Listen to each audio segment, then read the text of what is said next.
Selamat pagi adik-adik. Ya, masih on. Ya kan gitu ya. Mari kita akan buka firman Tuhan dari Mazmur.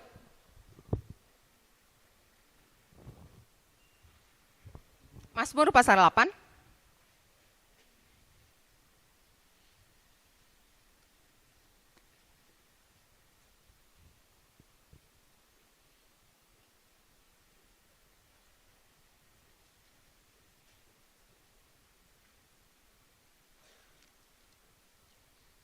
Mazmur 8 ayat 1 sampai dengan ayatnya yang ke-10.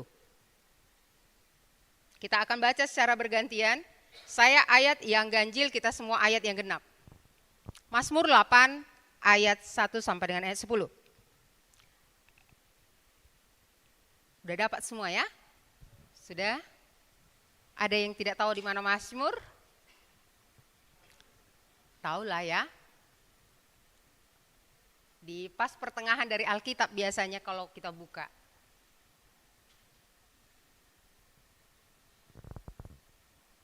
Ya, Mazmur 8.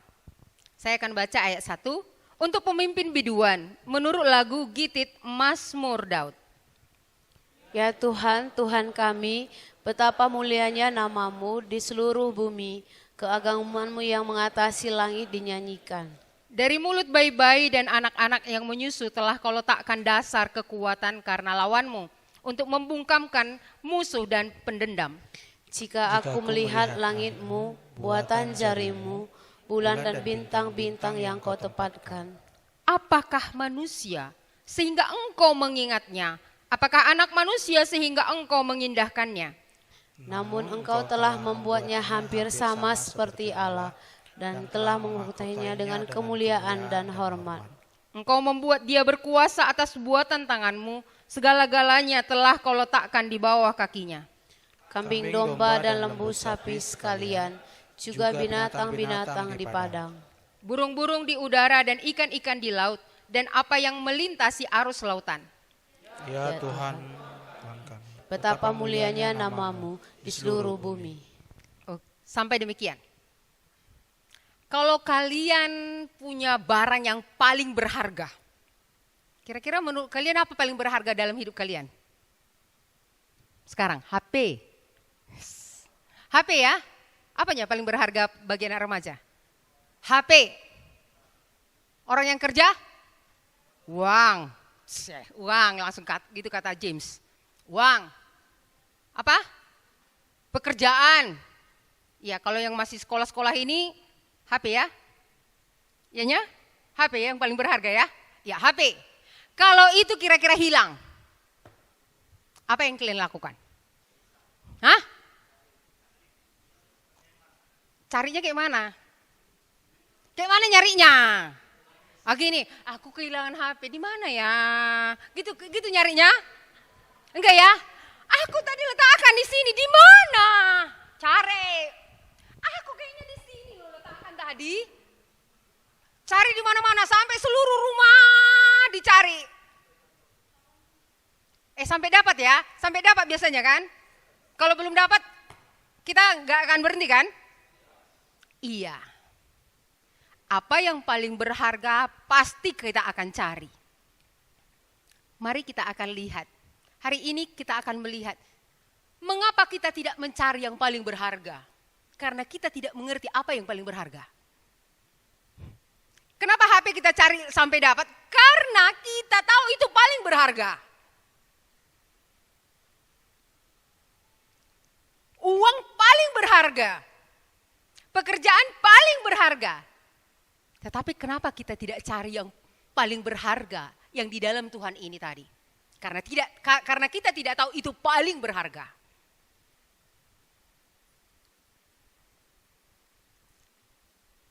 Dikatakan orang bisa sukses dalam hidup ini ketika dia dua hal dia tahu. Yang pertama siapakah Allah dan siapakah dirinya, siapakah aku di hadapan Allah. Ketika yang dua ini benar pengenalan seseorang di dalam Tuhan, dia akan beres hidupnya. Hari ini kita akan melihat siapakah aku ya Allah, siapakah aku. Mengapa kita tidak mencari apa yang hilang ada di dalam diri kita?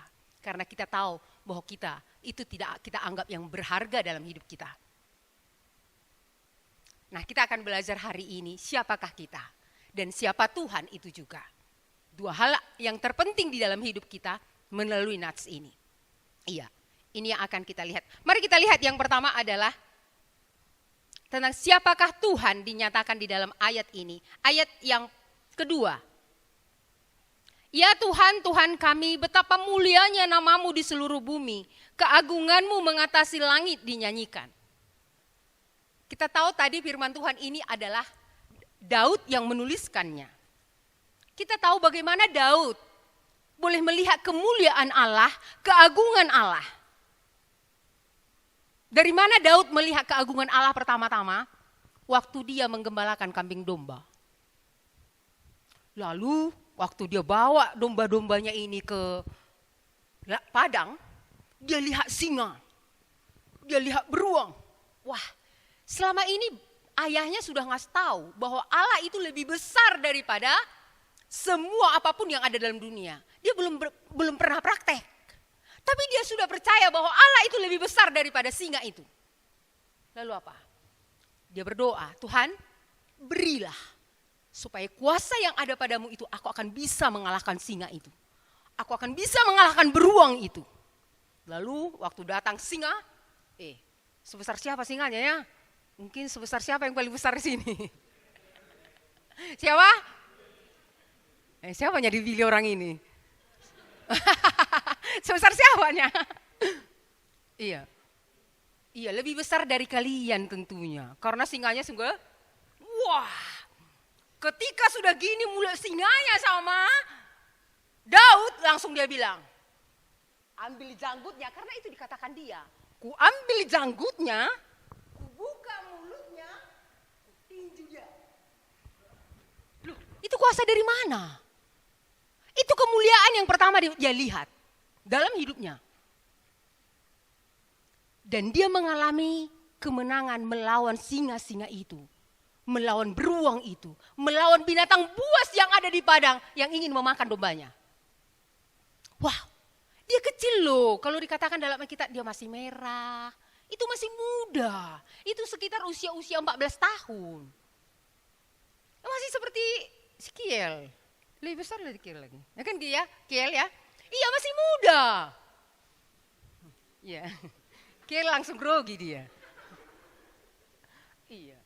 Iya masih kecil loh. Jangan kalian pikir dia besar seperti si Samuel. Masih seperti Kiel dia. Jadi bayangkan 2 kali lipat kayak seperti Kiel ini. Datang singanya. Coba bayangkan itu gak mungkin. Kekuatan manusia gak bisa melawan itu. Gak akan mungkin bisa kekuatan manusia. Kemuliaan Allah dia lihat. Yang lebih besar mengatasi langit. Mengatasi semua yang ada di dalam bumi ini. Dan itu akhirnya membawa dia kepada mengalahkan Goliat.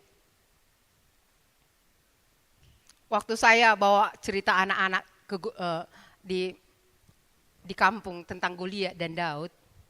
Saya buat mereka 1 orang di bawah.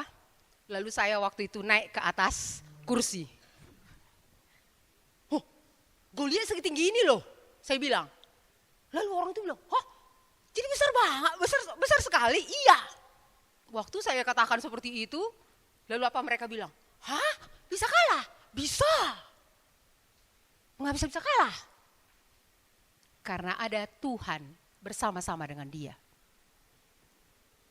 Bukankah tidak mungkin masuk batu itu langsung tertancap di sini. Seahli-ahli apapun dia.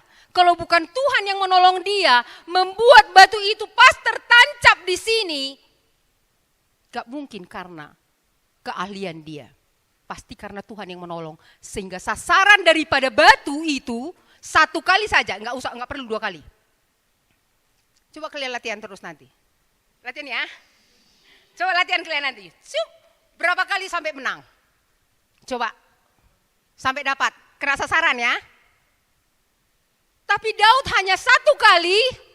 Dan dia berdoa kepada Tuhan, Tuhan seperti Engkau telah menolong aku melawan singa-singa itu, Engkau menolong aku melawan Goliat ini.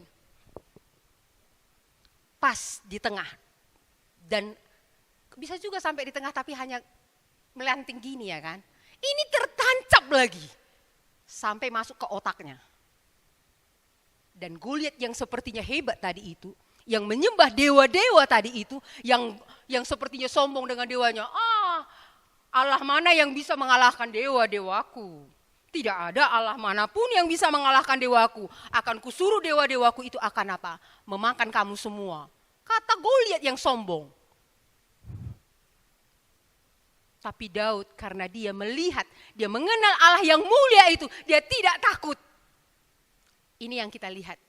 Jadi Daud itu mengenal kemuliaan Allah itu benar-benar sejak saat itu. Dan sampai kepada peperangan demi peperangan, dia mengalami kemenangan demi kemenangan. Itu yang kita lihat, kemuliaan Allah yang dilihat oleh daripada Daud. Tapi pasti waktu di padang, dia gini-gini. Kan dia sering tidur di padang. Tidur di padang ini pasti langit-langitnya apa? Iya, lihat langit-langit rumahnya tidak ada, yang ada langitnya adalah langit. Sehingga ketika dia tidur malam di padang itu dia melihat bintang-bintang. Mari kita lihat ayat yang ke-4 dan ayat yang ke-5. Akhirnya dari mana dia boleh melihat, mengenal siapa dirinya. Mari kita lihat ayat 4 dan ayat ke-5, kita baca sama-sama dua-dua ya. Jika aku melihat langitmu, buatan jarimu, bulan dan bintang-bintang yang kau tempatkan, apakah manusia sehingga engkau mengingatnya? Apakah anak manusia sehingga engkau mengindahkannya? Jadi di waktu tidur dia di padang, dia lihat sambil Tuhan bekerja. Loh, betapa mulianya langit, betapa mulianya bintang-bintang di langit. Siapakah aku dibanding dengan semua ciptaan itu? Siapa manusia dibanding dengan ciptaan itu? Mari kita kembali kepada Yesaya pasal 40. Kita kasih pembatas ini.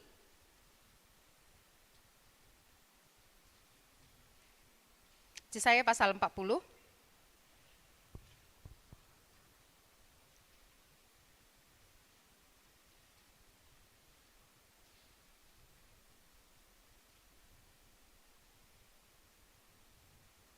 Sudah dapat?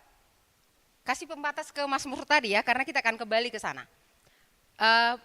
Yesaya pasal 40 ayat 15. Mari kita baca sama-sama. Ya, 2 ya. Sesungguhnya bangsa-bangsa adalah seperti setitik air dalam timba dan dianggap seperti sebutir debu dalam neraca. Sesungguhnya pulau-pulau tidak lebih dari abu halus beratnya.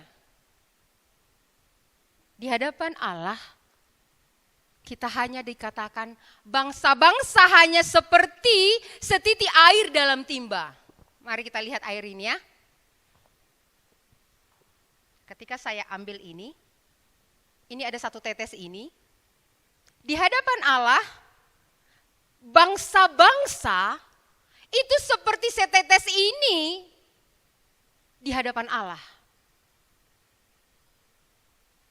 Makanya dikatakan seperti debu pada neraca, seperti itulah bangsa-bangsa bahkan pulau-pulau. Debu halus. Jadi kalau bangsa-bangsa aja seperti setetes atau sebelum, kamu itu seperti apa lagi? Kita manusia seperti apa lagi? Hampir nyaris tidak hampir nyaris kamu tidak kelihatan. Jadi siapakah manusia? Siapakah manusia dibanding dengan semua ciptaan ini? Kita seperti debu halus di hadapan Tuhan. Artinya apa? Kamu hanya debu. Jangan sombong. Orang yang tidak mengenal dia hanya debu, dia akan sombong dalam hidup ini. Kamu hanya debu. Sering kali kamu lihat, dari mana ciri-ciri debu? Ditiup langsung gak ada di tempat. Ditiup langsung gak ada tempat. Tiba-tiba nanti kamu apa? Oh, Si Anu udah meninggal. Kemarin dia kawan, aku baru kemarin sama dengan dia. Loh, itu hanya debu. Itu hanya debu. Mengapa banyak orang sombong? Karena dia tidak mengenal bahwa dia hanya debu. Dia sombong karena dia kaya. Dia sombong karena dia pintar. Dia sombong karena dia ganteng. Dia sombong karena dia cantik. Kamu hanya debu. Lihat ya, kalau debu ya. Wah, dulu aku primadona aku loh. Loh, kenapa?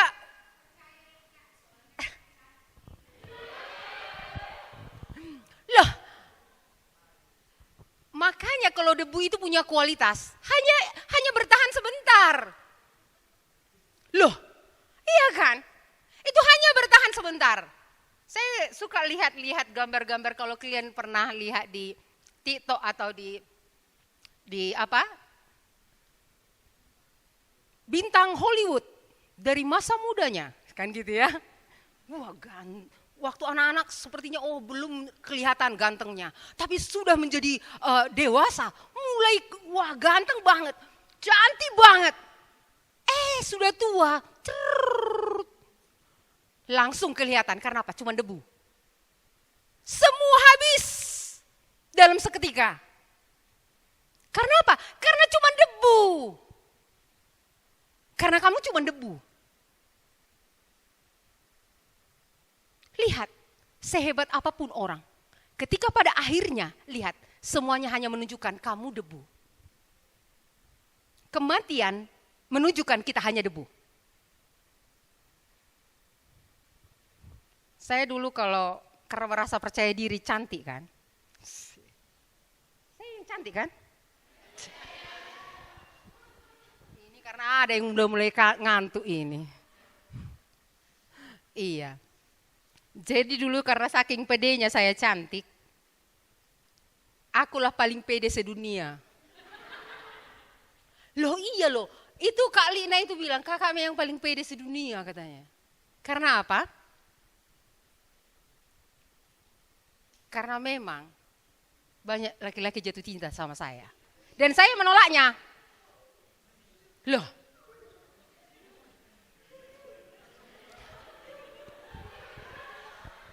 Wihit. Loh iya loh. Jual mahal masih dulu kan. Sekarang jual murah gak laku lagi. Loh. Ya iyalah. Tapi iya. Apa? Masih cantik kan? Iya. Itulah debu tadi. Itulah debu tadi. Dulu saya nggak giman loh. Lah, karena gigi udah pada copot kan dia bergerak semua ke depan. Saya nggak pernah pikir dulu saya giman. Makanya ada anak-anak itu, gini waktu itu kami nyanyi. Yesus cinta semua anak di dunia, kulit putih dan hitam, semua dicinta Tuhan. Yesus cinta semua anak di dunia. Datang anak-anak itu, gigi mancung katanya. Jadi harus kami nyanyikan itu karena aku dilihatnya kayak gitu, karena belum pakai behel waktu itu kan. Jadi aku nyanyikan karena aku sudah bebas dari situ. Ya, Yesus cinta semua anak di dunia. Gigi mancung dan semua dicinta Yesus. Karena anak-anak itu lihat aku gimana waktu itu. Gini kan, misi ini bisa nggak nyanyi dia kalau giginya mancung dibilangnya? Gitu, itulah debu tadi. Karena nggak mungkin selamanya cantik. Debu, kamu hanya debu. Ingat kamu hanya debu. Jangan kamu sombong. Pengetahuan kamu bilang, kamu hebat. Itu bagi Tuhan itu hanya debu. Lihat, ada satu titik nanti dalam hidupmu biarpun engkau pintar, di mana engkau tidak mendapatkan apa yang kau inginkan dengan kepintaranmu. Ingat, karena kamu hanya debu. Kenapa Tuhan izinkan itu kamu tidak dapat? Karena memang supaya menyadarkan bahwa kamu debu. Abang kami yang nomor 2 itu pintar orangnya. Bayangkan sudah 3 tahun dia tidak sekolah, tapi bisa masih dia ikuti. Waktu itu dia bandel waktu kelas 3 SMP. Kelas 3 SMP itu dia gak mau sekolah lagi, karena apa? Kata mama, kalau kamu terus bandel gak usah sekolah. Jadi gak sekolah selama 3 tahun. Nah, waktu kawan-kawannya sudah mau tamat SMU, dia bilang, "Ma, aku mau sekolah." "Betul kamu mau sekolah?" "Iya." "Kamu gak malu sekolah lagi kalau kawan-kawanmu sudah mau tamat SMA, kamu mau harus kelas 3 SMP lagi?" "Enggak, tapi jangan di kampung, Mak. Aku mau di Medan." Tahukah kalian, sudah 3 tahun ditinggalkannya, hampir 4 tahun, dan itu bisa diikutinya. Karena dia pintar orangnya.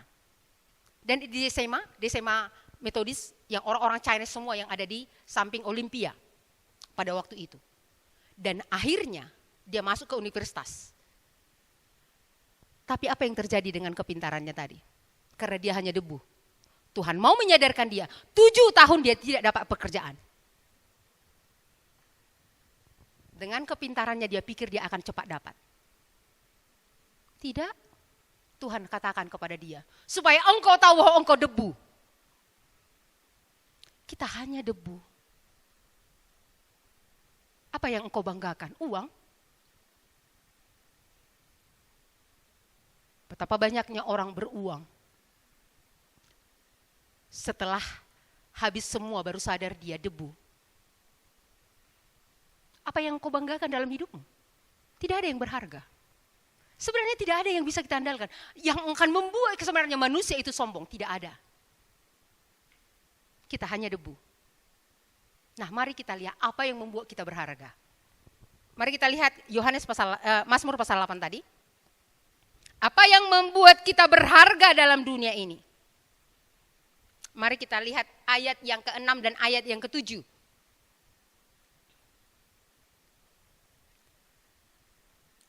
Ya, mari kita baca sama-sama dua ya. "Namun engkau telah membuatnya hampir sama seperti Allah dan telah memahkotainya dengan kemuliaan dan hormat. Engkau membuat dia berkuasa atas buatan tanganmu. Segala-galanya telah kau letakkan di bawah kakinya." Apa yang membuat debu tadi menjadi berharga? Ini karena Allah, ini semua dari Allah. Maka Allah memikirkan manusia yang dari debu itu supaya berharga. Itu apa? Allah memberikan yang membuat dia hampir sama seperti Allah. Apa yang diberikan oleh Allah? Gambar dan rupa Allah itu. Yang membuat manusia berharga bukanlah akan apa yang ada padanya, tapi apa yang diberikan Tuhan padanya. Itu yang membuat manusia berharga. Ada gambar dan rupa Allah yang membuat manusia itu hampir sama seperti Allah. Seperti apa gambar dan rupa Allah itu? Allah itu yang pertama adalah kekal. Kalau manusia itu dari debu akan kembali kepada debu, tentu Allah tidak ingin manusia yang diciptakannya itu hanya kembali ke tanah. Dia memberikan kekekalan di dalam diri manusia itu. Dia memberikan kekekalan yang ada pada Allah itu kepada manusia itu. Maka sebelum manusia jatuh ke dalam dosa, manusia itu kekal adanya. Berbeda dengan binatang ya. Setelah binatang mati, ya sudah, nggak ada lagi. Tapi setelah manusia mati, masih ada lagi kehidupan yang akan datang. Karena apa? Manusia itu diciptakan kekal adanya. Gambar dan rupa Allah itu tadi. Gambar dan rupa Allah itu tadi. Jadi kekekalan itu Tuhan berikan iya. Sehingga akhirnya karena kekekalan itu Tuhan berikan, itulah yang membuat kita bisa berkomunikasi dengan Allah. Tahukah kalian, kalau tidak ada yang kekal di dalam diri kita, kita seperti binatang tidak bisa berkomunikasi dengan Allah. Itulah yang membuat kita punya hubungan dengan Allah. Makanya kalau kita lihat nanti apa yang hilang ini, inilah salah satu. Hubungan dengan Allah yang kekal itu tidak ada lagi.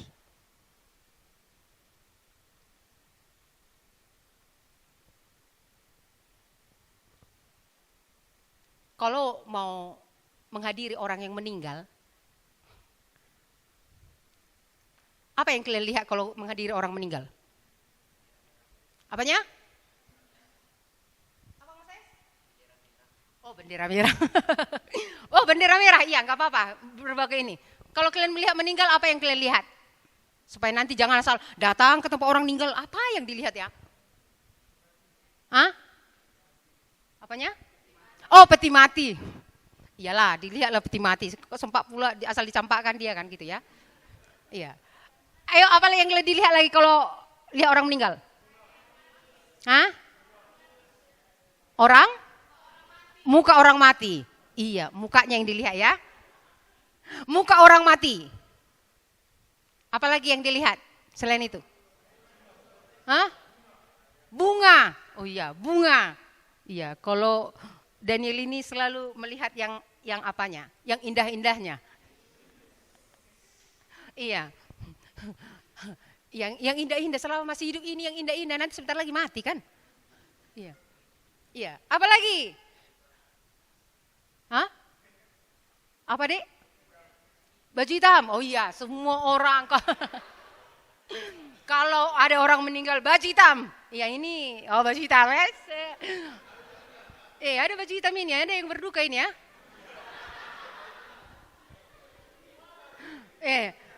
Gitunya. Maksudnya baju hitam ini ada yang berduka? Oh enggak ya, karena baju hitam katanya tadi. Iya. Apalagi? Orang yang menangis. Ingat, ketika Yesus menangis waktu Lazarus mati, apa yang dia tangisi? Yang dia tangisi bahwa kekekalan itu manusia tidak dapatkan lagi sejak jatuh ke dalam dosa. Itu yang dia tangisi, bahwa manusia yang diciptakannya segambar dan serupa dengan Allah itu akhirnya apa? Akan mati. Inilah gambar dan rupa Allah yang begitu mahal, lebih mahal daripada kekayaan itu, lebih mahal daripada kepintaran itu, lebih mahal daripada semua yang ada padamu. Itu yang membuat engkau berharga. Kekekalan yang Tuhan berikan. Kekekalan yang Tuhan berikan. Siapa Allah itu? Allah itu bermoral. Kalau Allah tidak memberikan tabiatnya, karakternya kepada manusia itu, maka manusia tidak memiliki apapun. Sama seperti binatang. Gak perlu diajari binatang kan apa ya? Kau gak tahu sopan? Coba. Bilang sama anjing. Gak tahu sopan, bilang. Iya, di mana saja dia akan bersetubuh kan? Gak tahu sopan kan? Iya, karena dia binatang. Nah itu dia. Jadi apa? Karena manusia diciptakan bermoral. Moral, tabiat yang ada pada Allah itu ada pada manusia. Maka setiap kali kita jatuh ke dalam dosa, kita merasa apa? Bersalah. Karena tabiat Allah itu ada pada kita. Kita merasa menyesal. Pernah anjing menyesal? Pernah anjing menyesal? Telah menggigit orang lain? Maaf ya telah aku gigit tadi kau ya. Pernah minta maaf? Enggak, justru kalau makin beringas dia.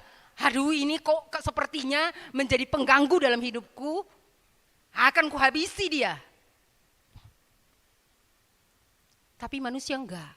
Sekali dia jatuh ke dalam dosa, langsung dia merasa apa? Aduh, kenapa aku melakukannya tadi? Itu karena ada karakter Allah, moral yang ada pada Allah itu, tabiat Allah itu ada pada manusia itu. Itu yang membuat engkau berharga. Kekudusannya, itu yang membuat engkau berharga. Satu lagi, apa yang membuat kita berharga? Gambar dan rupa Allah itu tadi. Kasihnya. Kasih yang ada pada Allah itu ada pada manusia itu diberikan oleh Allah. Sehingga apa?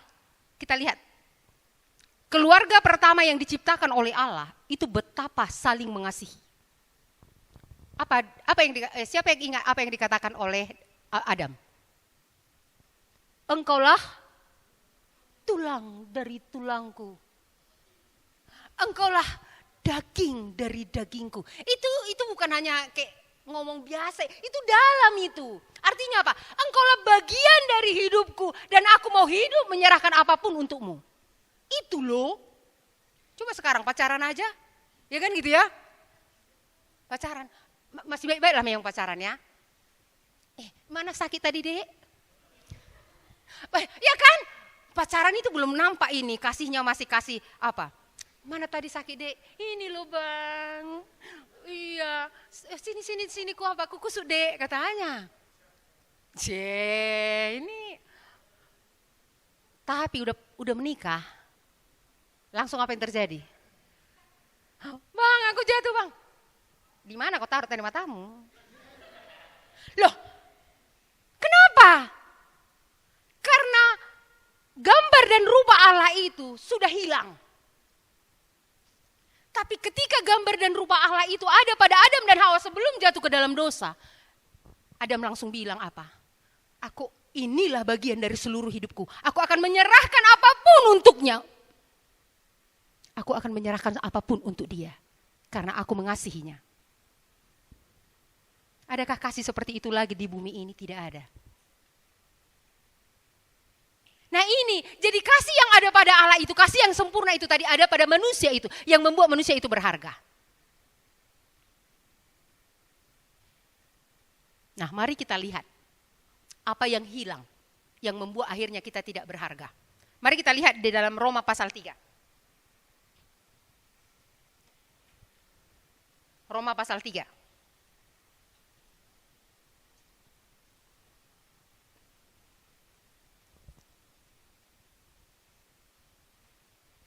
Ya, Roma pasal 3.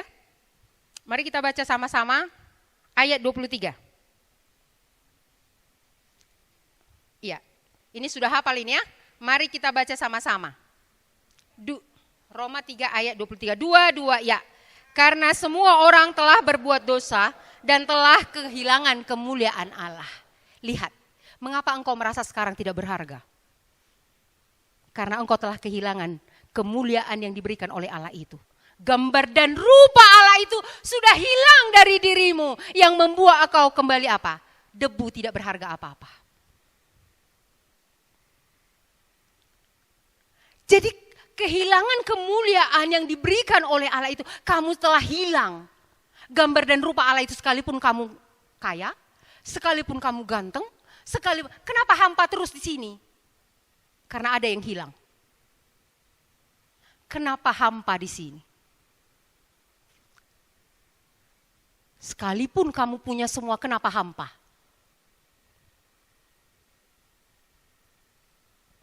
Kakak dahulu,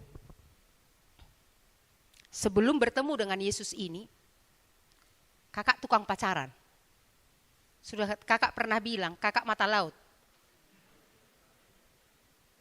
Bukan mata keranjang lagi. Karena semua laki-laki bisa nanti kupacari. Tapi tadi idola.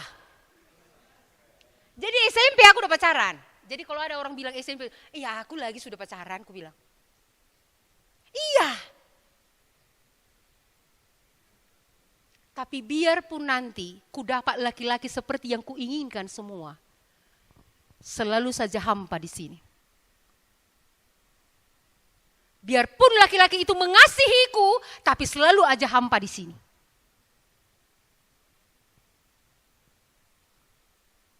Laki-lakinya ganteng-ganteng loh. Kalau jelek tadi kan buat frustasi kita kan. Ganteng loh, ya bisa lah dibawa. Ganteng loh. Gak merokok lagi. Siapa laki-laki merokok sini? Gak ganteng itu.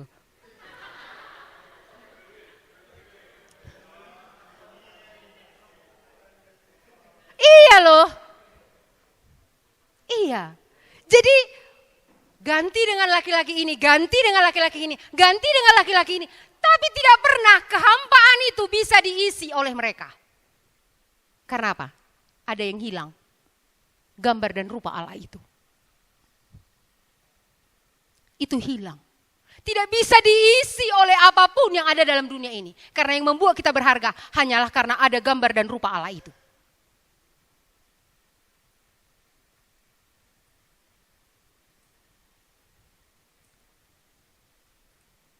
Belum kasih tunjuk ya gambar-gambar pacarku ya.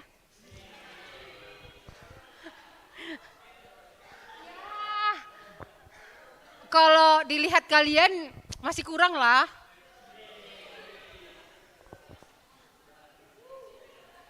Lah iyalah. Ini karena ada yang ngantuk ini. Iya. Jadi ingat ya. Mengapa kamu hampa sampai hari ini? Jiwamu hampa sekalipun kamu mengisap rokok. Sekalipun kamu menikmati kesenangan-kesenangan di HP-mu. Sekalipun kamu punya pacar yang paling cantik dan yang paling ganteng. Tetapi kenapa kamu hampa? Karena ada yang hilang. Yang dari Allah yaitu gambar dan rupa Allah itu. Kemuliaan yang lebih mulia daripada semua yang ada di dalam dunia ini. Itulah yang diberikan Allah itu hilang. Itu hilang. Jadi kamu apa? Kalau itu tidak ada di dalam dirimu, kamu seperti mayat hidup. Karena apa yang paling penting itu tidak ada di dalam dirimu. Yang kamu cuma ada apa? Ada tubuh saja yang berjalan. Ada napas masih hidup. Tapi yang ada yang terpenting itu sudah tidak ada lagi di dalam dirimu. Apa itu? Itulah kekekalan. Itulah gambar dan rupa Allah tadi kasih. Itulah tabiat Allah sudah hilang. Maka berjuang pun kamu untuk baik, tapi tidak pernah. Karena itu sudah hilang. Karena dosa.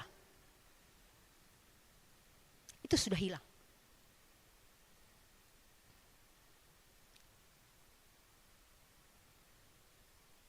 Apakah kamu hampa sampai hari ini?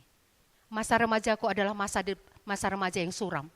Karena ketika kehampaan itu tidak bisa kuisi dengan apapun yang ada dalam dunia ini. Waktu itu aku mau bunuh diri. Saya sudah berulang-ulang mau bunuh diri.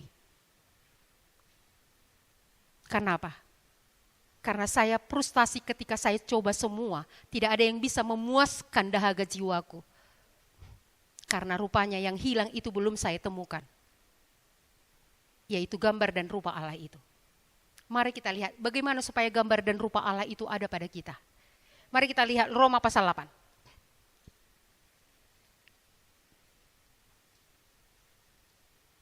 Ayat 29. Roma pasal 8 ayat 29. Mari kita baca sama-sama.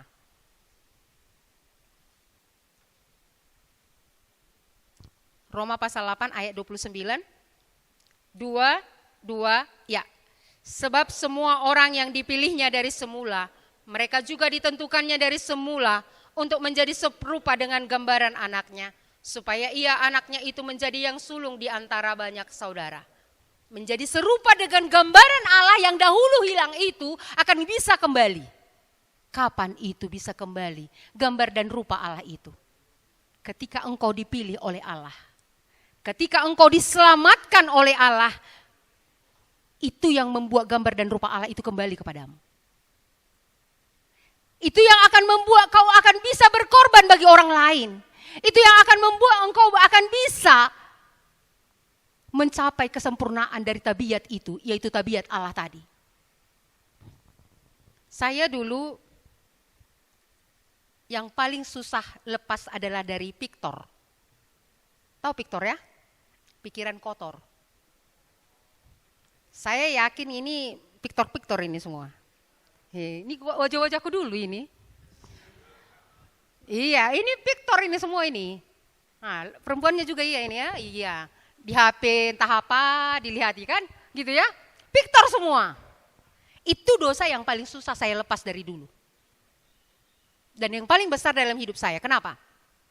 Karena Victor itu membuat saya melihat dada laki-laki saja saya sudah terangsang. Ngeri kan? Coba bayangkan. Jadi bisa kalau saya tidak datang kembali kepada Allah, gambar dan rupa Allah ini ada pada saya pasti sudah tidur dengan berbagai laki-laki. Ingat itu. Saya pasti sudah tidur dengan berbagai laki-laki. Tapi setelah saya datang kepada Tuhan Yesus, hal yang pertama yang Yesus hapuskan dari dalam hidup saya adalah itu. Dari mana saya tahu? Karena pertama kali malam ini saya bertobat, besok pagi mulai saya bingung. Tadi malam ada sesuatu yang baru bagi saya. Oh iya, tiap malam aku akan memikirkan laki-laki tidur dengan aku, supaya aku bisa tidur. Dan malam itu, di mana saya tidur pertama kali, saya tidak memikirkannya. Wah, kok bisa ya? Aku coba lagi besoknya. Kok bisa ya? Lepas juga. Dan itu sampai sekarang tidak pernah menguasaiku lagi. Coba bayangkan hanya lihat dada laki-laki. Apa enggak hati-hati lagi? Langsung datang laki-laki. Ini perempuan apa ini? Jangan sampai lihat. Ya kan? Laki-laki langsung ini.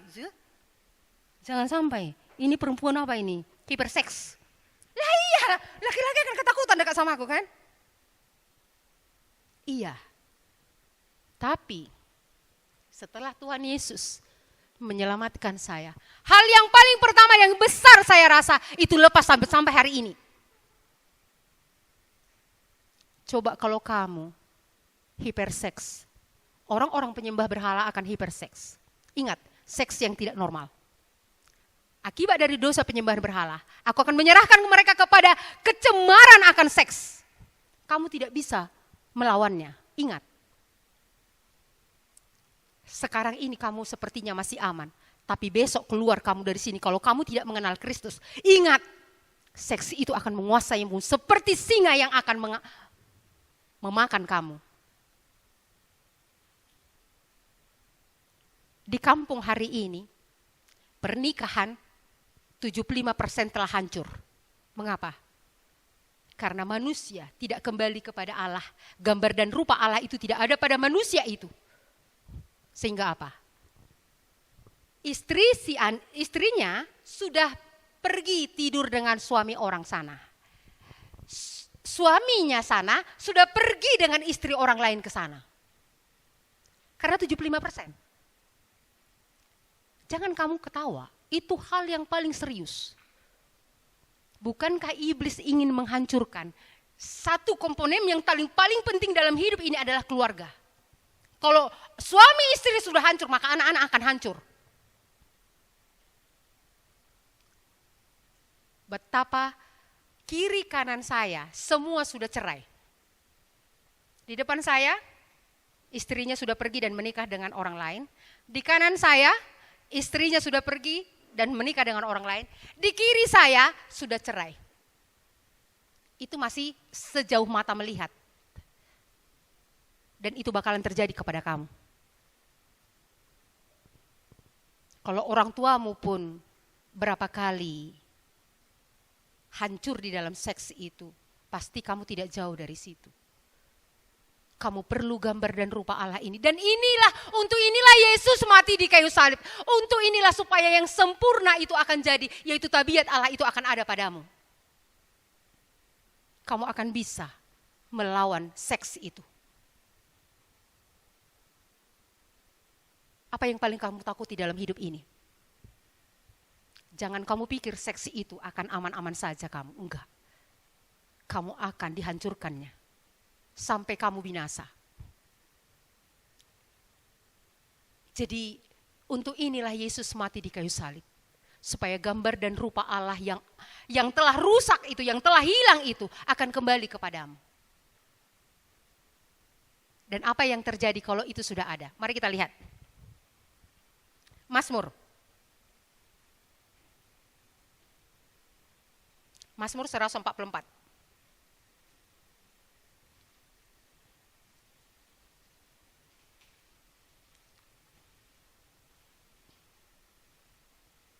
Mazmur 144 ayat 3 dan ayat 4.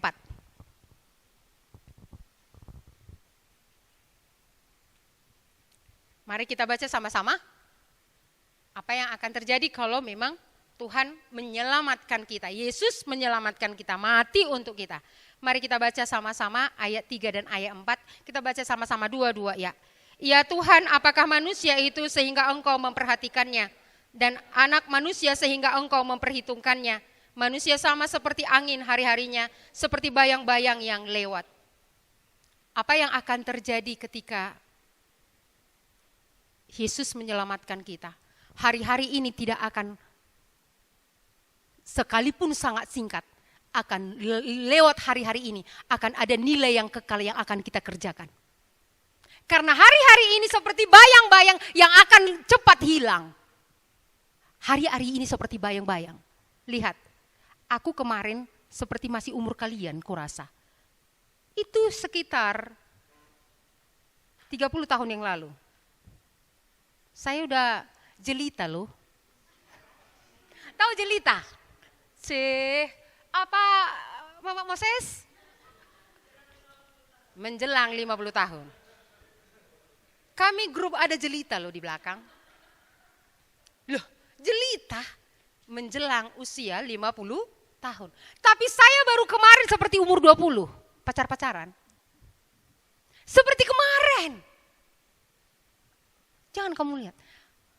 Ketika singkatnya hidup ini, tapi kalau engkau menyerahkan hidupmu kepada Kristus, maka hari-hari yang singkat tidak akan berlalu begitu saja. Itu akan ada nilai yang kekal. Karena di dalam kesementaraan ada nilai yang kekal, itulah yang besar. Karena Tuhan akan menolong hari-hari yang singkat ini. Karena itu dikatakan, mengapa manusia diperhatikan kalau hari-harinya begitu singkat? Karena Allah begitu, engkau sangat mahal bagi Allah. Allah tidak ingin supaya engkau sia-sia hidup dalam dunia ini. Allah tidak ingin.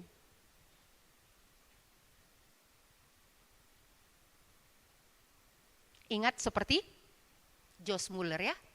Josh Muller itu, sekalipun dia dulu penjahat, tapi setelah dia datang kepada Kristus, sekalipun waktu yang sangat singkat, tapi ada nilai yang kekal yang dia kerjakan di hadapan Tuhan.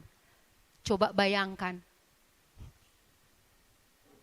berapa ribu anak yang yatim piatu, akhirnya melalui dia, bisa makan dan bisa hidup dan bisa sekolah.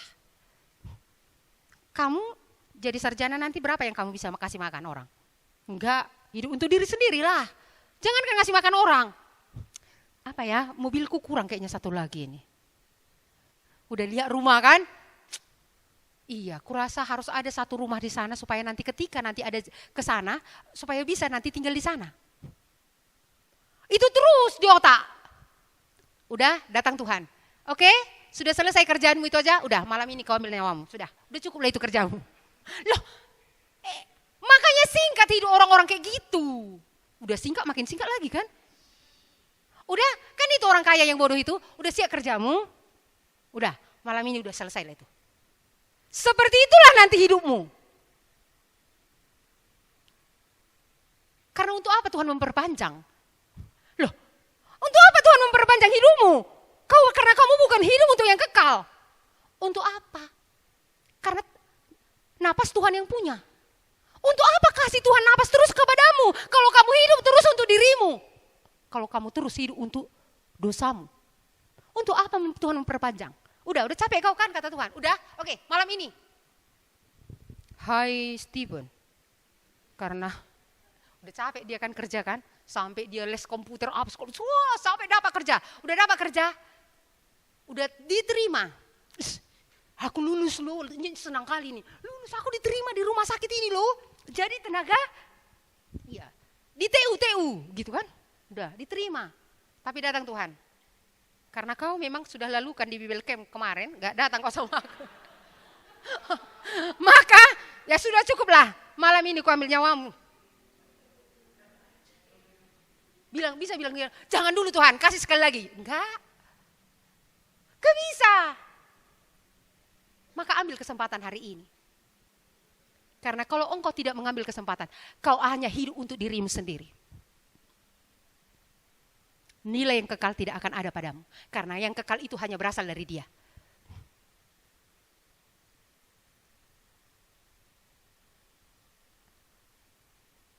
Kita lihat satu lagi. Apa yang akan terjadi ketika orang datang menyerahkan hidupnya kepada Kristus.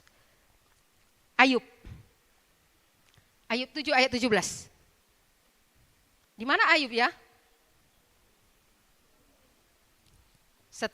Sebelum Mazmur. Ya. Ayub 7 ayat 17 dan ayat 18. Supaya kita lihat betapa berharganya kita di hadapan Tuhan kalau kita kembali kepadanya.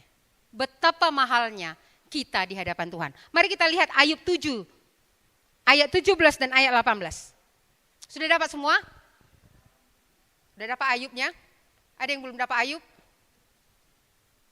Oke, mari kita baca. Ya, belum dapat si James. Sudah dapat semua?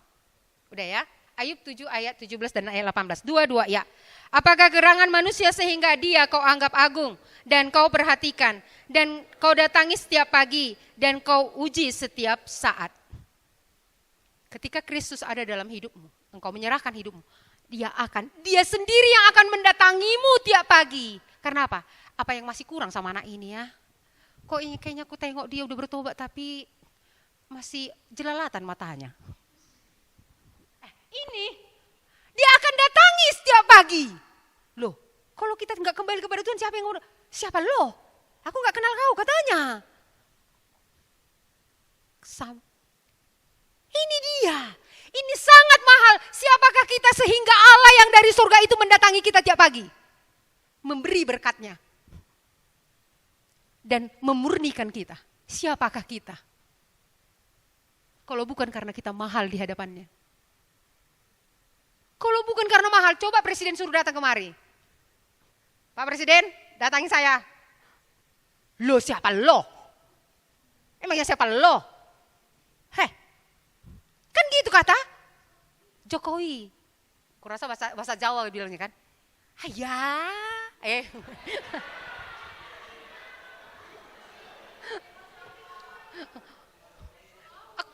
Engkau siapa ya? Siapa iki? Ora kenal. Apa? Iya, nggak kenal. Karena apa? Pasti kita gini. Ngapain Bapak Jokowi datang ya?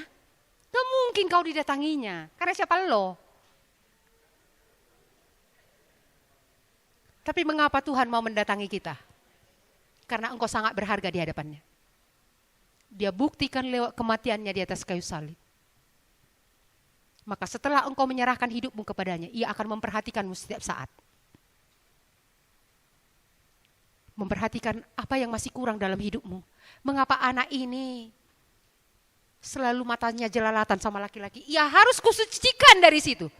Karena sesudah bertobat pun waktu itu masih jelalatan mataku lihat laki-laki. Sesudah itu barulah aku bisa lepas. Karena ini masih jelalatan matanya lihat laki-laki. Semua mata laut masih. Akhirnya Tuhan menguduskanku dari situ. Kalau enggak ketemu kita. Iya. Ia mendatangi tiap pagi untuk apa? Untuk juga menyucikan dirimu. Membentuk engkau, mengajari engkau. Siapakah yang demikian? Kalau bukan karena engkau sangat berharga di matanya. Apa yang boleh kita belajar lewat firman Tuhan ini? Siapakah Allah itu? Dibanding dengan semua ciptaan ini, engkau hanyalah debu.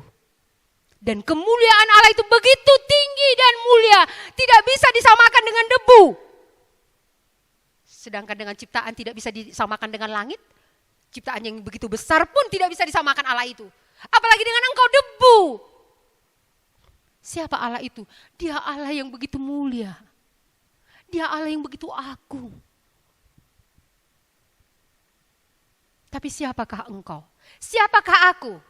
Oke, mari kita sama-sama menyatakan. Siapakah aku? Aku adalah debu. Dua-dua ya. Siapakah aku? Aku adalah debu. Kita adalah debu. Sekali ditiup Tuhan, habis. Yang kedua, apa yang membuat engkau berharga? Yang hilang itu kembali. Itulah gambar dan rupa Allah yang dikerjakan oleh kematian Kristus di atas kayu salib itu. Itu akan bisa kembali.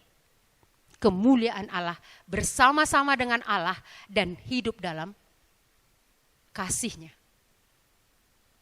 Maukah engkau kembali? Kemuliaan Allah itu yang sudah hilang itu kembali kepadamu. Maukah engkau, karena engkau sangat berharga di hadapannya, maka setelah engkau menyerahkan hidupmu kepadanya, dia akan membuat hari-harimu tidak akan sia-sia.